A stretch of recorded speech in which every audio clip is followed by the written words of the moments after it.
নমস্কাৰ মোৰ অন্যটি ভিডিঅ'লৈ সকলোকে স্বাগতম জনাইছোঁ। পিছে ভিডিঅ'টো আজি নহয় আৰু এইফালে ফেমিলিটো ওলালোঁ অগ্নিনাভ মন্দিৰ যাওঁ বুলি।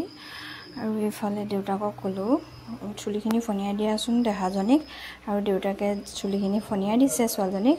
আৰু এইফালে বৰষুণ দেখিছেনে ইমানেই দিছে, এনেকৈয়ে ওলাই আহিলোঁ ভগৱানৰ ওচৰলৈ যাওঁ বুলি, ৰখি থকা নাই। আৰু ইয়াত দেখিলোঁ বৰষুণ নাই, আৰু এইফালে পূজা কৰিবলৈ বস্তু ল'লোঁ আৰু বস্তু লৈ পূজা ঘৰলৈ গৈ আছোঁ। আৰু এইফালে পূজা ঘৰ পালোঁগৈ। এইফালে লাইন দেখিছেনে ইমান দীঘল, আমি বাহিৰতে লাইন ধৰিলোঁ। আৰু এইফালে পূজা ঘৰ পাইছোঁগৈ ভিতৰ। আৰু এইফালে পূজা ঘৰত তেল ঢালিছোঁ চাকি গছত, আৰু এইফালে গংগাজল ঢালিলোঁ, আৰু এইফালে মানুহজনেও ঢালিলে তেল।